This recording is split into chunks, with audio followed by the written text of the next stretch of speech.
Boa noite a todos. Sejam muito bem-vindos ao Bate-Papo SBN, o mais novo projeto da Sociedade Brasileira de Neurocirurgia, que vem trazer para vocês, caríssimos colegas neurocirurgiões, médicos de várias especialidades, residentes aí na neurocirurgia e também o público em geral que possa ter dúvidas sobre os assuntos mais pedidos por vocês, sobre os assuntos que estão aqui em pauta e começando, né, com o nosso departamento de defesa profissional. A gente vai começar um tema relacionado ao sigilo médico, que é algo que muita gente tem acesso, né? Enfim, tudo que a gente faz no nosso dia a dia ali no consultório, nas cirurgias, tudo a gente tem a questão do sigilo médico em pauta. E para conversar um pouco mais sobre isso, a gente vai chamar aqui o Dr. Fernando Godoy, que já está por aqui. Deixa eu chamá-lo.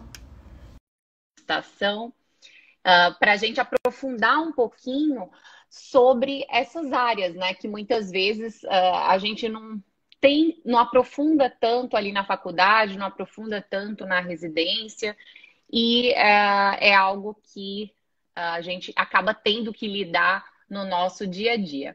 Então, sejam todos muito bem-vindos a esse projeto idealizado aí pelo Dr. Eberval, nosso presidente, nosso atual presidente. Visa trazer para vocês informações, as melhores informações possíveis, né? Trazendo especialistas aqui e conversando de uma forma um pouco, tanto que a gente chama bate-papo SBN, então de uma forma não tão formal, uma forma mais coloquial, e que a gente possa tirar as dúvidas. Então vocês fiquem à vontade, inclusive a gente já recebeu aqui algumas dúvidas, né, que vocês deixaram aí nas caixinhas. Então, aos poucos, a gente vai respondendo tudo isso. E vocês também são muito bem-vindos. Olha aí, Fernando, tudo bem? Tudo bem, boa noite. Boa noite, doutora Vanessa. Boa noite a todos.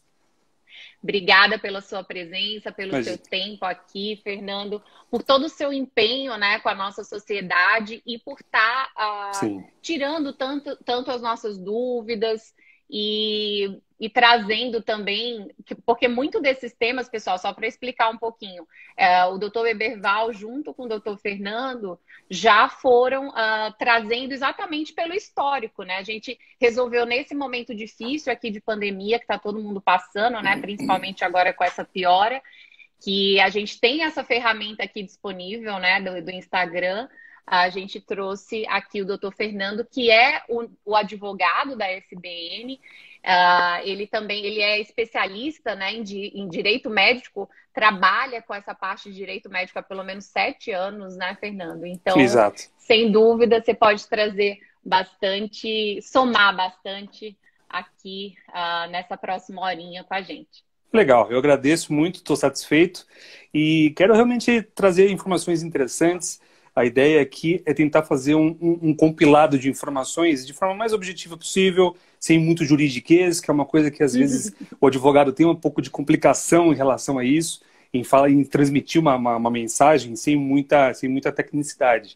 Mas a ideia aqui é buscar falar sobre um assunto, e antes de tudo quero parabenizar demais na sua pessoa, parabéns por conduzir isso a partir de diretoria de comunicação da SBN, a presidência, a doutora Eberval, a doutora Ítalo Soriano, principalmente porque a SBN sempre foi uma pessoa jurídica, uma entidade muito ativa na defesa profissional.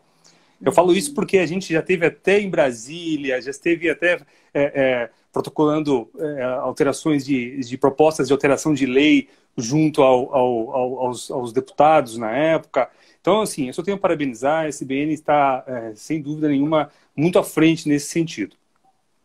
Esse bate-papo de hoje, pessoal... Temos aqui, só pontuar a presença do Dr. Wilker, que acabou de chegar aqui também. O Dr. Wilker é um querido, Um grande abraço para o Dr. Está Wilker. muito à frente, muito dessas reuniões. Você acabou de falar dessa ida aí a Brasília.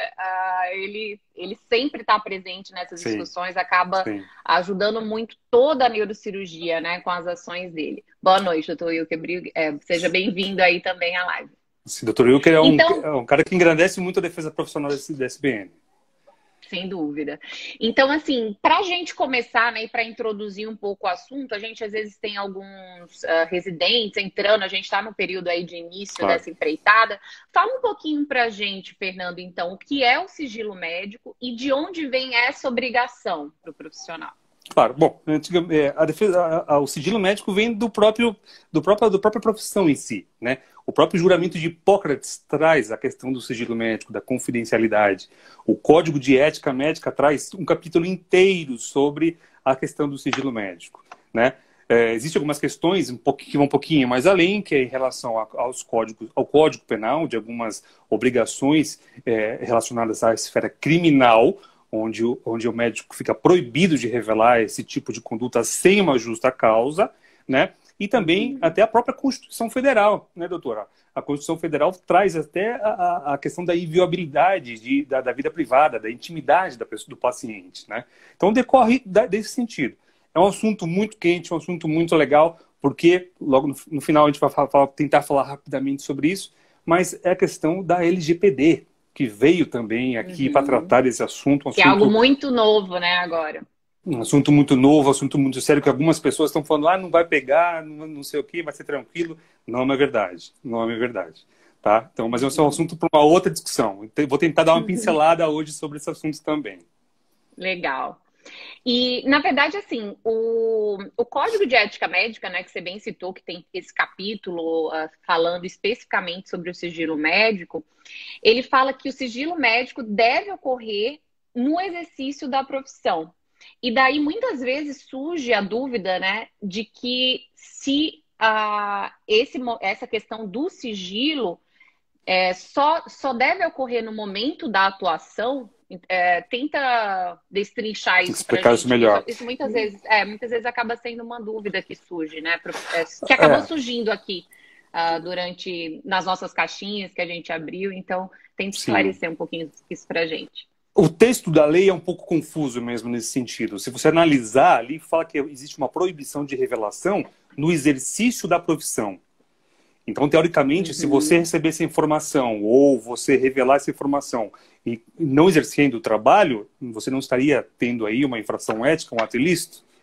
Isso, claro, que é uma situação que a resposta é negativa. Claro que a gente recomenda que não utilize, não revele nenhum tipo de sigilo, ainda que não esteja na profissão. Mas o CRM, infelizmente, acaba sendo um pouco... ele vai um pouquinho além e acaba abrindo um processo, acaba abrindo uma sindicância por umas coisas que vai exigir do médico ter que provar. Então, nesse caso, na verdade, é só mais um detalhe jurídico de que, nesse caso, teoricamente, o médico não poderia ser acionado por conta desse caso, tá? Mas a recomendação, claro, doutora, é que mantenha-se o sigilo médico por uma cláusula pétrea, com uma condição realmente de ofício do médico. Não pode revelar absolutamente nada, salvo as exceções que a gente vai tentar falar aqui. Então, bem falado, né, essa questão das exceções.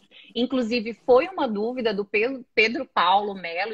Obrigada, Pedro Paulo, por mandar a sua dúvida aqui pra gente, neurocirurgião lá de Florianópolis, Santa Catarina, que falou que em quais situações que ele deve quebrar o sigilo médico. E aí, no caso, já entra, né, nessa nossa próxima pauta, que seria, que já até a gente já estava programando conversar aqui, que seriam as exceções. Quais que seriam, né, essas exceções com relação ao sigilo médico?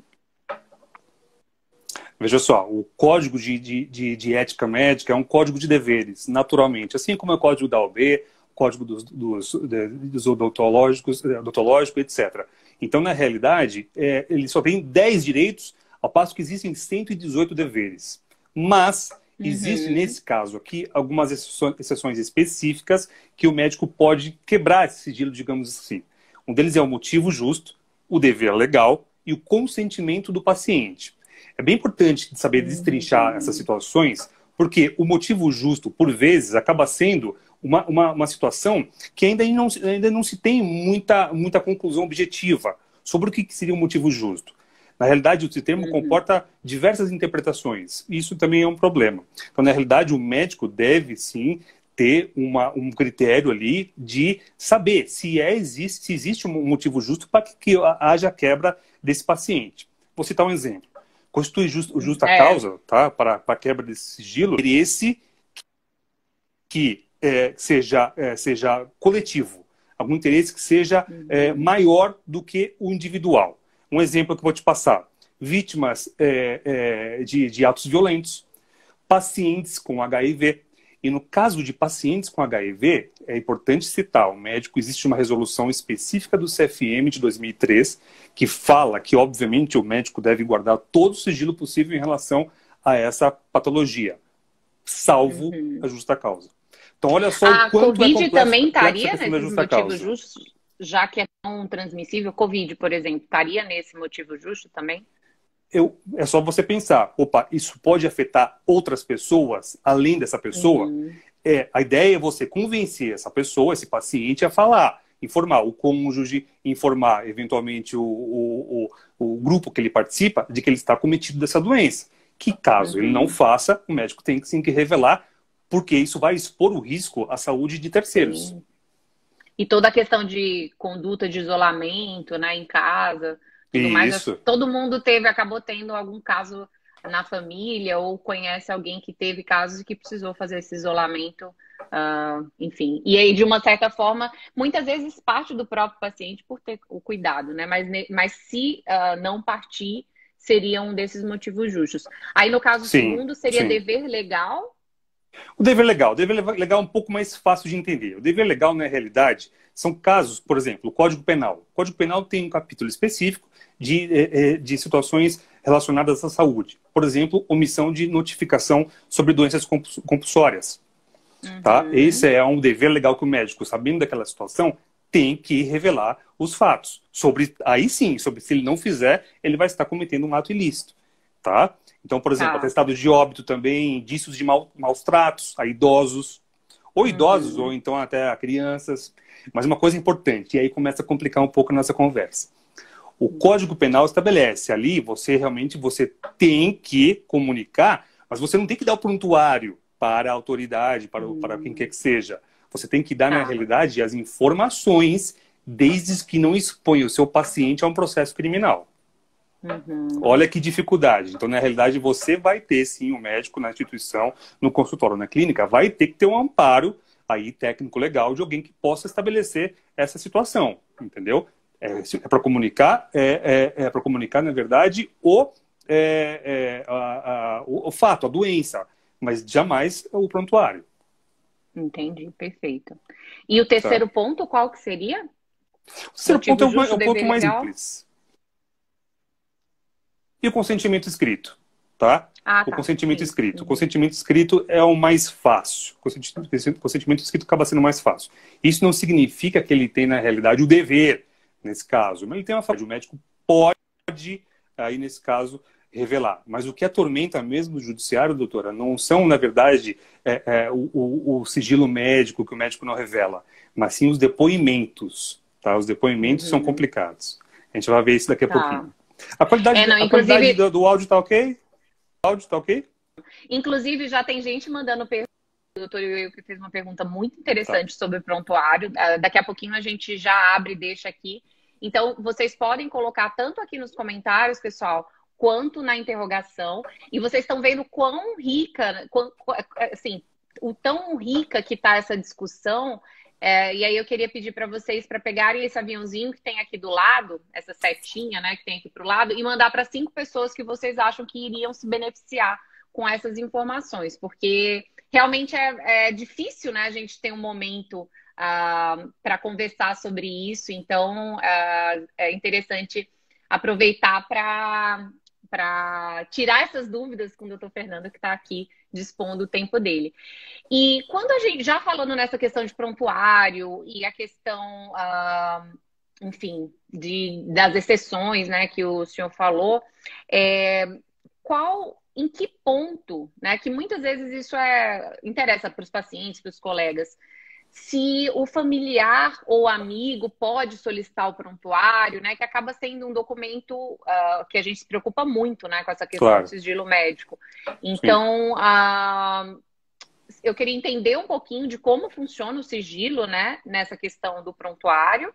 E se, enfim, a partir do momento que a gente tem esse cuidado com o sigilo, se o familiar, se um amigo pode ter acesso, pode solicitar esse prontuário, que isso muitas vezes é uma dúvida. E nesse momento de pandemia tem sido bastante, a gente tem Sim. tido bastante, às vezes, paciente indo para o interior. Aqui em São Paulo a gente tem visto isso. Então, às vezes, paciente indo com a família, porque teve uma preocupação grande com São Paulo pelo aumento de casos, né? E aí, muitas Tá. vezes, quer continuar o tratamento com o colega que está lá, e daí que está no interior, ou está em outra cidade. E tem essa questão de se pode, eu não estou mais aí, posso mandar uma amiga, posso mandar um familiar para pegar esse prontuário. Então, tenta esclarecer para a gente um pouquinho, Fernando. Claro. Claro, na verdade, assim, o prontuário é do paciente. Ponto. Uhum. Essa é a regra geral. Existem algumas exceções, no caso de representantes legais, desde que devidamente comprovado, evidente, tá? Mas a questão é tão singela e é tão delicada que para você ter uma ideia, não só em relação ao prontuário, mas o médico não pode revelar o sigilo, ainda que o fato seja público. Ou pior, ainda que o paciente seja falecido. Olha que situação. Ou seja, mesmo que todos saibam que é de determinada situação, o médico não pode revelar esse sigilo, salvo as exceções que a gente acabou de colocar. Tá? Uma curiosidade. No caso de falecimento do paciente, em 2010, houve uma alteração de entendimento. Em 2010, o Conselho Federal de Medicina estabeleceu que não poderia autorizar a outorga desse prontuário do paciente falecido, salvo com exceção com decisão judicial, né? É me parece um pouco exagerado. Em 2014, ele alterou esse entendimento através de uma recomendação número 3 de 2014, que aí sim, todas as instituições, recomendando que todas as instituições fornecessem cópia do paciente falecido. Tá? Então, sim, o prontuário é um documento extremamente complexo, porque, veja bem, ali você não tem só a anamnese do paciente. Ali você tem as prescrições médicas, o histórico do paciente. Quanto tempo demora para fazer uma anamnese bem completa? Você pode responder para a gente. Sim. No mínimo uns 40 minutos, 1 hora. Paciente primeira vez que tem que fazer tudo completo, eu passo pelo menos 1 hora. Sim, é uma riqueza de detalhes que você coleta que você tem que manter isso de uma forma muito bem resguardada. E isso inclui também autoridades judiciárias. Isso é um problema. Delegados, promotores, juízes, advogados. Eu estou cansado, eu também advogo para algumas clínicas médicas, eu estou cansado de receber ofício no escritório, na clínica, pedindo prontuário médico. E aí, como que faz? E o pior você não sabe, né? O médico não tem esse lido com as questões técnicas legais, não tem esse conhecimento na faculdade, por razões óbvias, eu acho que realmente, talvez até precise agora, mas no passado não precisava tanto. Doutora Vanessa, me mande essas informações sob pena de desobediência. Né? Então, e aí? O que acontece? E pode ter certeza, sempre há uma alegação de justa causa para essa solicitação. Só que justa causa, conforme eu te falei, é super subjetivo.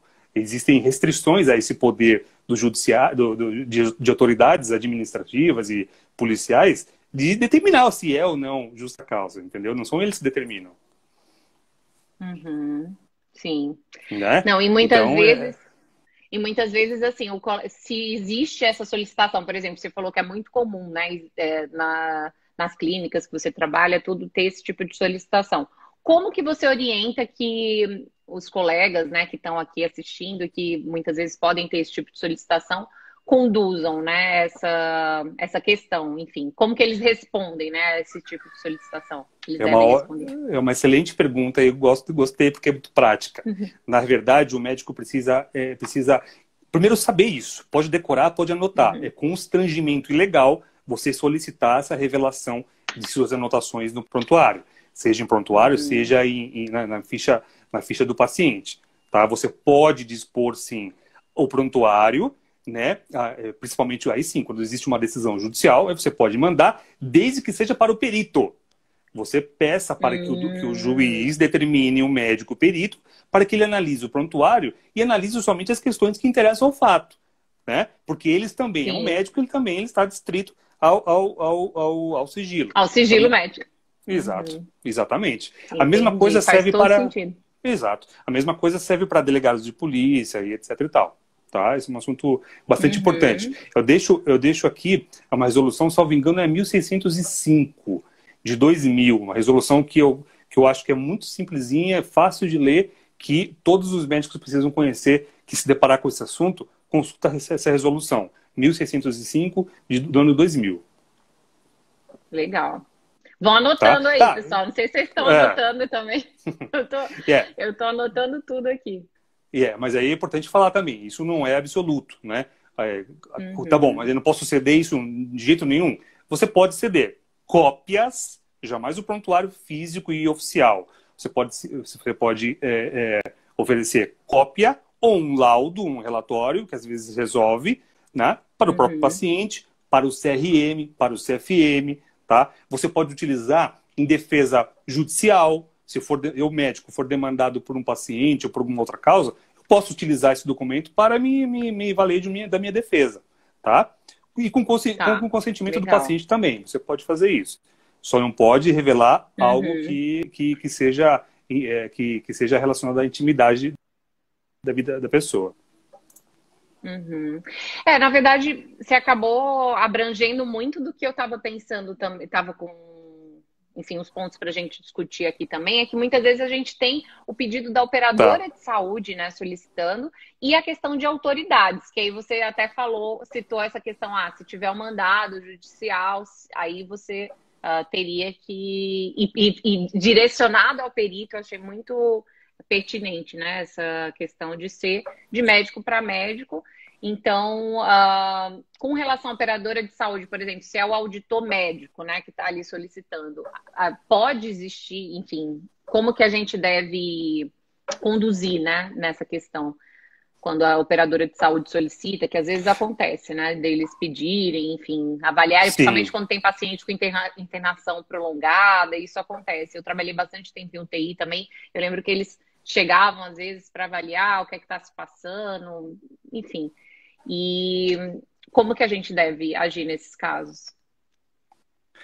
Na relação às operadoras, é uma boa pergunta também. Em relação às operadoras é um pouco diferente, porque pressupõe que você vai enviar isso a um outro médico, né?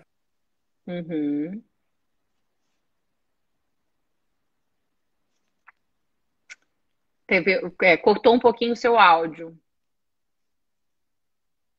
Pressupõe-se que a gente que a gente está enviando isso, né, a outro médico.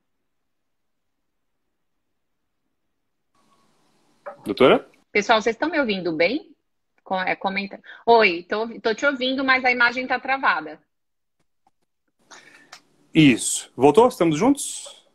Pessoal, quem está aí, fala para mim se está ouvindo direitinho, Alô? Como que é. Eu tô te vendo bem.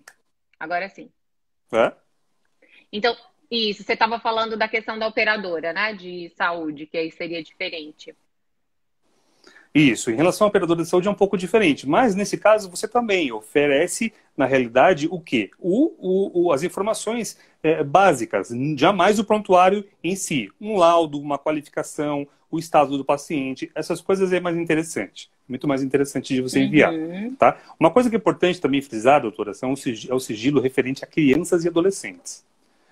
Esse é um assunto também bastante delicado, tá? O médico, obviamente, não é só o adulto que tem garantido o direito ao sigilo, de forma alguma. Mas é interessante que o médico tente avaliar o motivo pelo qual aquele paciente foi sozinho na consulta. Isso é bastante importante. E saber, principalmente, também, se o paciente, no caso o adolescente, está consciente, ele entende do que está acontecendo. Um exemplo muito típico é uma adolescente do sexo feminino que não quer que seus pais saibam do início da vida sexual. Tá? Então, esse é um detalhe importante. O foco aqui é manter a confidencialidade, claro, mas analisar se isso não vai trazer algum prejuízo para a paciente menor de idade. E se isso acontecer, pode sim revelar os fatos. Tá bem. E com relação a autoridades, doutor Fernando? Essas autoridades exatamente... assim, como que seria? Sim, as autoridades é exatamente aquela situação. Você tem que explicar para o delegado, para quem quer que seja, que a situação não pode ser revelada por sigilo profissional. Até se você for depor, por exemplo, você pode depor, tem que depor, mas você tem que falar que não vai quebrar o sigilo. Porque aquilo não é uma justa causa, não é a autoridade que determina a justa causa. Entendeu? Entendi. Ah, tá bem. Legal.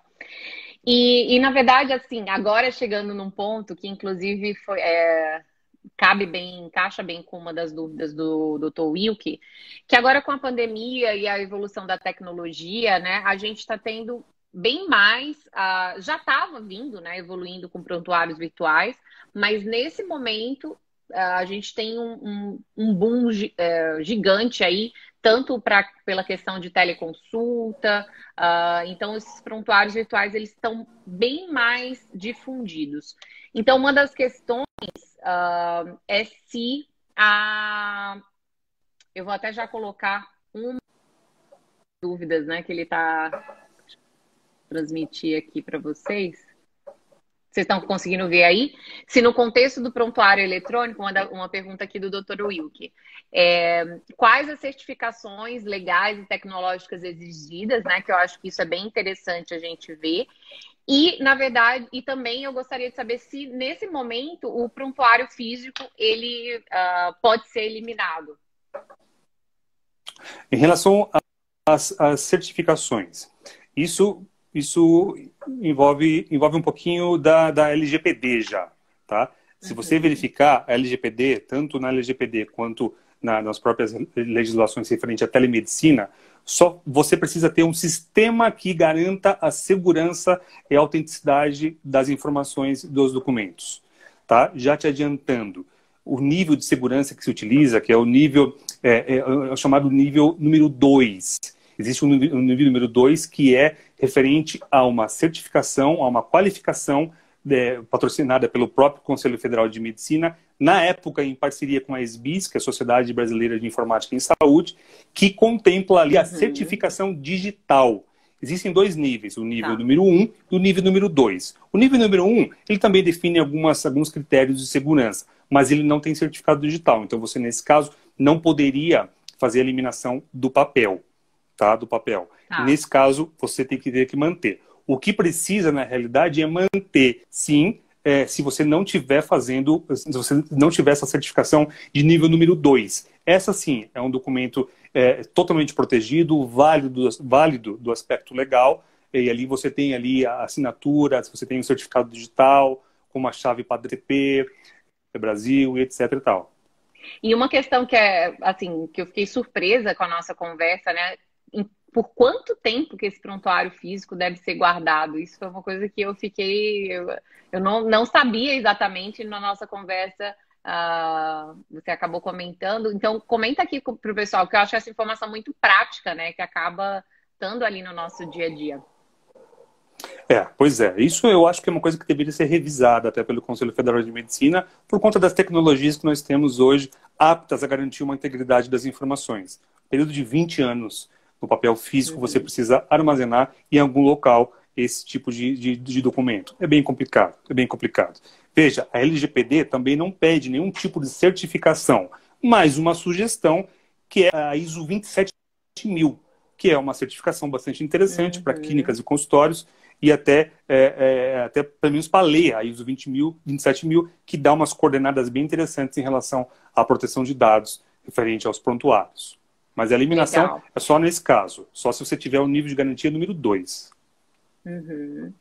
E até indo para essa questão perante, né, essa nova Lei Geral de Proteção de Dados, como que fica o sigilo médico, né, perante a LGPD? Fica mais complexa. Fica mais complexa, doutora. Muitos médicos, eu tenho escutado muitos médicos me falar, Fernando, isso não me preocupa muito, porque minha profissão já pede o sigilo. Então não preciso muito disso. Uhum. Mas a LGPD não fala só sobre sigilo. A LGPD fala sobre, na realidade, questões voltadas ao vazamento de dados, à segurança das informações, à autenticidade da própria informação. Então, na realidade, o médico vai precisar se estruturar de uma forma tal que, de fato, concordo, talvez o primeiro impacto da LGPD na área de saúde seja menor do que nas outras áreas, por exemplo, a área bancária, a área financeira. Mas isso não significa que o médico não vai ter também que adotar algumas medidas técnicas para poder até provar para a autoridade nacional, que começa em agosto, que é a autoridade que vai emitir as sanções, né, as penas, para provar para a autoridade nacional que eu, médico, estou me adequando à LGPD. Inclusive, na próxima reunião que nós vamos fazer sobre LGPD, eu vou começar a reunião falando isso. E essa é uma live para Já um spoiler, os né? Já um associados. spoiler do que está Isso. vindo por aí que a gente vai trazer. Então já tem na nossa programação Isso. uma live Isso. também sobre isso, mesmo porque é um tema muito, enfim, hot topic, né, nesse momento, Sim. porque é algo novo e que o doutor Fernando vai vir, vai trazer junto com novas moderações, né? Eu estou aqui começando essa empreitada, mas a gente vai buscar trazer mais pessoas aqui para estar moderando junto com o doutor Fernando. Inclusive o doutor Wilker, né, que está aqui com a gente. Para a gente conseguir trazer o máximo de informações, né, para a nossa sociedade, para os colegas neurocirurgiões, para os médicos em geral. E aí, assim, a gente está tendo algumas dúvidas aqui que eu não sei se a gente vai conseguir responder todas, mas vamos tentando nesses próximos 20 e poucos minutos aí responder algumas dessas dúvidas. O Waynes, ele está perguntando aqui se caso o paciente solicite uma cópia do prontuário, doutor Fernando, ele tem direito em qualquer momento da internação ou apenas com ordem judicial? Como que funcionaria esse fluxo? Não, tem direito sim. O paciente é um dos poucos, ou talvez o único, que tem direito a ter esse acesso ao prontuário. Veja, é importante distinguir. Ele tem direito às informações, mas não um prontuário. Os dados contidos no prontuário são, de fato, do paciente. O prontuário físico é sobre a tutela do médico ou da entidade hospitalar. Entendi. Então, na verdade, ele teria que ir com uma ordem, assim, uma solicitação, alguma coisa mais formal, digamos, para ter acesso a uma cópia, por exemplo? Não, ele não precisaria. Tá. Não precisaria chegar nesse ponto. O que é recomendável? É recomendável que o médico entenda o paciente, a relação, doutora Vanessa, é muito sutil a situação. A maioria das reclamações dos médicos, foi feito isso, uma pesquisa, que a maioria das reclamações dos pacientes para moverem uma ação judicial contra o médico é a quebra de confiança. Então, na realidade, o que eu sempre falei é que falta um pouco de humanização no atendimento. Então, traga o paciente mais perto de ti e verifica o motivo pelo qual ele quer aquilo. Porque, às vezes, você pode até dissuadir o paciente que naquele momento estava aborrecido por alguma coisa e acabou ficando, que é o prontuário. Mas se você trazer o paciente, entender os motivos e, óbvio, fornecer, se for o caso, você pode até voltar a trazer essa relação de confiança, né? Porque, óbvio, o paciente que solicita o prontuário, boa coisa não é. E com relação o doutor Wilker até colocou que anotar o pedido na evolução, isso é bem importante, né? Documentar ali que foi solicitado.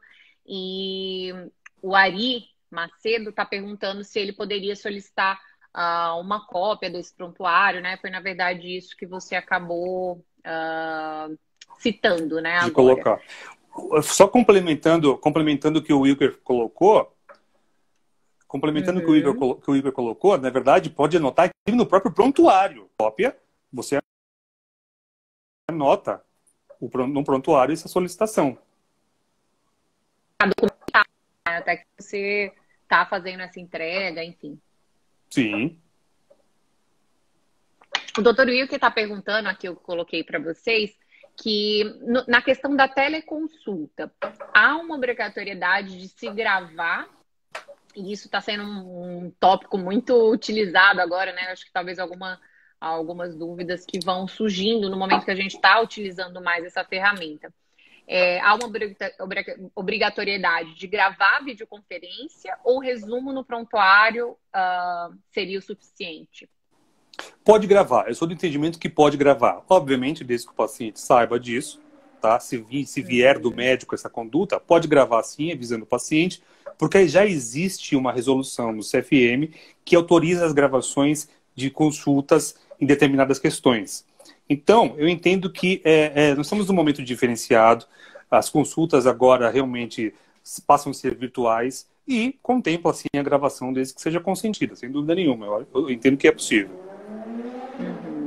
Na verdade, não seria obrigatório, seria essa questão de consentimento mesmo, né? Sim, não é obrigatório, perfeito. Não é obrigatório, mas é possível. Pode gravar, sim. No caso, nossa, eu não consigo ler a pergunta inteira. Que no caso de uma plataforma, prontuário eletrônico de fora, onde há uma segurança dos dados muito mais blindado que no Brasil, se tem respaldo... Nossa, eu não estou conseguindo finalizar a sua pergunta, doutor Wilker. Eu estou tentando adivinhar agora, onde há uma segurança de dados muito... eu não sei. Tenta completar a sua pergunta, doutor Wilker, qualquer coisa aqui, tá? Quando a operadora de saúde impõe saber sobre o prognóstico do paciente para poder liberar o procedimento, alegando que não liberaria o procedimento, né? Eu acho que essa questão... enfim, como que a gente reage? Mas eu entendi.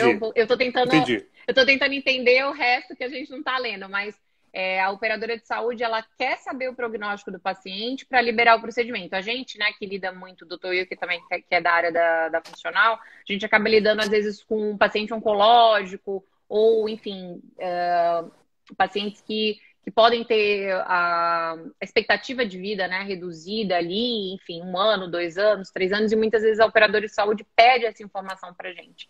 Então, a gente pode passar essa informação, ou, enfim, a gente estaria resguardado aí pelo sigilo médico. Como que a gente deve agir nesses casos?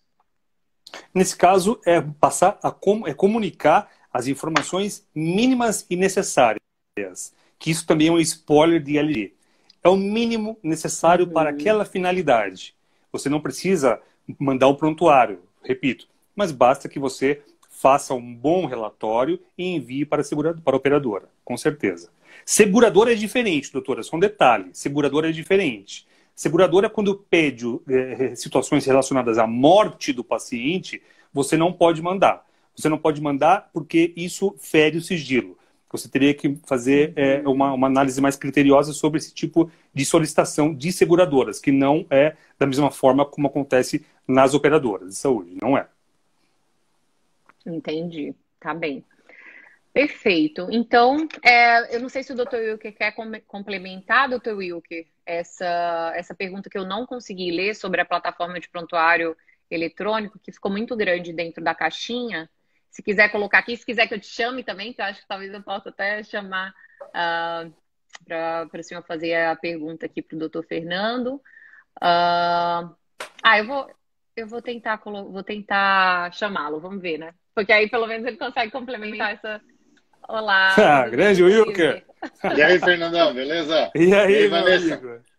Tudo jóia. Tudo jóia. Seja bem-vindo, uma honra tê-lo aqui. Seja muito bem-vindo, pô, claro. Que isso. Eu que me sinto honrado aí com vocês, aí, imagina. Nada, então, se conhece muito. Nosso diretor, né, que tá à frente aí dessa questão da defesa profissional, para quem não conhece, do Dr. Wilker. Então, seja muito bem-vindo, Dr. Wilker. Todas as colocações muito bem feitas, né, aqui ao longo da live. Só esclarece um pouquinho para a gente qual que foi aquela outra dúvida lá que ficou muito grande, o Instagram não deixou mostrar tudo. Tá, esse tem a dificuldade do Instagram. Na verdade, eu sou um médico quase advogado e o Fernando é um advogado quase médico, entendeu? Você é? É mais ou menos, né? A gente sempre está nas batalhas aí há muito tempo e agora a gente voltou de novo, né? depois de 2 anos parado aí no exercício. Não, a pergunta é específica, é o seguinte. Pois é. Por exemplo, né, a gente tem as regras nacionais de proteção de dados, mas o quanto isso me impede, por exemplo, de usar uma plataforma que é muito mais segura, por exemplo, uma plataforma americana, às vezes, entendeu? Eu tenho um prontuário, eu uso, às vezes, uma plataforma americana, que tem segurança nível militar americana. Muito mais seguro do que, né, as redes aqui no Brasil. Isso, quão validado eu estaria, nesse caso, usando uma plataforma de fora do Brasil, mas tendo que respeitar as regras do Brasil? Como é que fica isso, Fernandão? Wilker, você está completamente resguardado. Sem dúvida, isso seria ótimo, mas você vai ter mais um trabalho, porque você vai estar compartilhando dados a nível internacional. E nesse caso, você precisaria de um consentimento do paciente, ou pelo menos avisá-lo que vai realmente haver esse tipo digamos assim, de compartilhamento. Entendeu? Essa é uma situação. A LGPD, na realidade, ou seja, respondendo a tua pergunta, é super recomendável, é super indicado, mas você vai ter que se adaptar à LGPD. Porque com relação àquele ISBIS, né, que o senhor mencionou, doutor Fernando, não teria como ter essa validação nacional pelo CFM, tudo com essa tecnologia de fora. Pelo menos não tem até então, correto? Às vezes até o doutor Wilker sabe um pouco mais sobre isso. Mas como que funcionaria isso juridicamente? Correto, e eu digo mais. Eu não tenho plena certeza, pelos estudos que eu fiz hoje à tarde, me parece que o convênio do ISBIS com o CFM foi cancelado. Então nós temos uma situação aqui que acaba sendo complicada. Existe ainda, eles ainda fazem esse serviço e eu não tenho nenhum conflito de interesses, aqui é importante deixar bem claro, mas eles prestam esse tipo de serviço, mas o CFM também presta, que é através do prontuário digital, o CRM digital, que vocês devem até utilizar hoje em dia, né?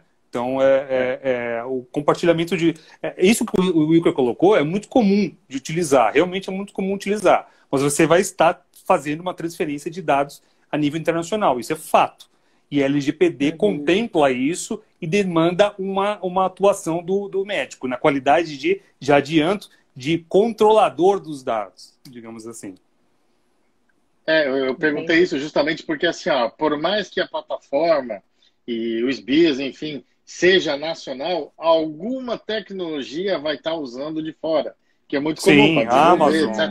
Então, a Amazon, exatamente, principalmente a Amazon. Então, assim, em algum momento, algum dado vai estar sendo exportado, né? Então, não tem como, assim, ficar restrito e falar assim, olha, o dado está só circulando em rede nacional. Não tem como, entendeu? Por isso que é a minha pergunta.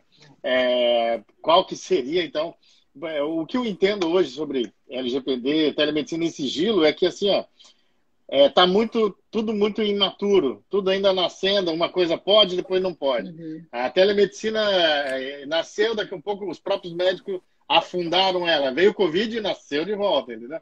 Então eu vejo que a LGPD também está caminhando nesse caminho também. Primeiro, agora vai tudo, depois não pode, depois pode porque pode. Entendeu? Então, é a própria maturação da coisa, ou seja, deixa os problemas aparecerem no caminho que vão surgindo, então, o que vai prestar ou não. É igual uma novidade da medicina. Primeiro serve para tudo, né? Depois não serve para nada, depois serve para o que serve. É bem isso. A gente vai ter que ir se adaptando, né? E vendo como que tudo isso vai evoluir. E eu acho que seria bem interessante ter a sua participação também nessa live de LGPD. Com certeza. Doutor Wilker, se tiver a disponibilidade aí, com certeza vai enriquecer muito também. Então, eu acho que é isso. Se tiver alguma... Obrigada, assim, o pessoal está falando... Aqui o doutor Marcelo... um abraço para o doutor Marcelo Ferraz, um grande amigo. Então, grande amigo também. Isso aí. Todos agradecendo, né? Parabenizando a iniciativa da sociedade. Então, a gente tem vários temas. Eu acho que a gente poderia aproveitar até que o Dr. Wilker entrou para tirar uma foto para documentar essa primeira live. Pode ser. E aí eu queria pedir ajuda para vocês. Enfim, o Dr. Marcelo que está aqui, a Ari Macedo, para tirar um print da tela para a gente documentar esse pontapé inicial desse bate-papo SBN aqui com vocês. Então vamos lá, 2 segundinhos aí. Vamos lá. Faz carinha aí, Fernando. Não pode ficar sério, Wilker. Obrigada. Conseguiram tirar aí? Eu tirei. O Caio também, obrigada, Caio. Ah, nossa, você conseguiu. Tem que tirar e marcar. Fez pose e tirou. Você fez pose e tirou. Eu fiz pose e tirei. Legal. Tem que marcar a SBN, então, agora, no Instagram tem que marcar lá a SBN, que botar a foto e marcar todos nós aqui SBN. Isso, é legal também uma das coisas comentar, quem estiver assistindo, o pessoal que começar a assistir, enfim, o que a gente eu vou tentar gravar aqui no IGTV, e quem estiver assistindo depois, ou até quem assistiu e quiser deixar o comentário lá, sobre o que vocês querem ver mais, sobre o que, enfim, o que vocês acharam, o que é que vocês querem ver, porque a nossa ideia é estar incluindo o máximo possível vocês aqui nessas discussões e, enfim, fazer o mais interativo possível. Desculpa, doutor Fernando, o senhor estava realmente foi o que você falou. No tempos que em 2018, Wilker? 2018, 2019? Quanto que foi? Isso, 2017? A gente se entregava o máximo possível para os médicos e para os residentes que precisassem ter algum auxílio técnico jurídico, etc. E agora me parece que o meu amigo aí também veio com vontade. Então, pode ter certeza, a gente vai auxiliar no que for possível, pode sugerir temas. Felizmente ou infelizmente, essa discussão via live é uma realidade, né? E então pode sugerir que certeza que é um projeto muito bacana que eu e o Wilker faz e a doutora também, Vanessa, claro, faz com muita grandeza, com muita vontade. Isso, a gente está aqui para tentar fazer esse elo, né, de comunicação com todos que estão aqui nessa nossa plataforma do Instagram, que a gente tem mais de 20 mil pessoas aqui unidas, querendo informações sobre neurocirurgia, enfim, e esse tema, né, aí de defesa profissional é um tema muito interessante da gente estar discutindo. Queria agradecer muito ao doutor Fernando por esse tempo aqui, agradecer muito ao doutor Wilker também por todas as suas colocações, por tudo que o senhor faz, na verdade, por a gente na neurocirurgia, né, falando em nome da sociedade, tanto na Sociedade Brasileira de Neurocirurgia, como na Sociedade Funcional também, né, que eu tenho a honra também de estar junto contigo lá. Então, é algo que acaba somando muito para todos, né, um trabalho árduo aí que o senhor vem fazendo e que acaba ajudando toda a neurocirurgia. Tá bem? Muito obrigada pelo tempo de vocês. E vamos lá, que a gente está só começando, né? Boa noite, pessoal. Obrigado. Um abraço, Wilker. Forte. Estamos juntos na segunda-feira, hein? É isso aí. Segunda-feira temos polêmica que é... sim. Beleza. Segunda-feira vai ter essa... Vamos até já falar, doutor Wilker, já dar um spoiler, né? A gente vai divulgar aqui no Instagram, mas amanhã tem novidade aqui no Instagram muito legal, que vai ser o aplicativo. Sexta-feira a gente vai trazer a reunião, que vai ser na segunda, esse mesmo horário, às 20 horas. Enfim, fechado, com tempo de consentimento. Aí principalmente para os neurocirurgiões da sociedade. Mas já fica aqui o convite, já vão anotando aí na agenda, que vai ser bastante interessante. Vai vir enfim, essa semana vai ser bastante ativa, né, na questão da defesa profissional.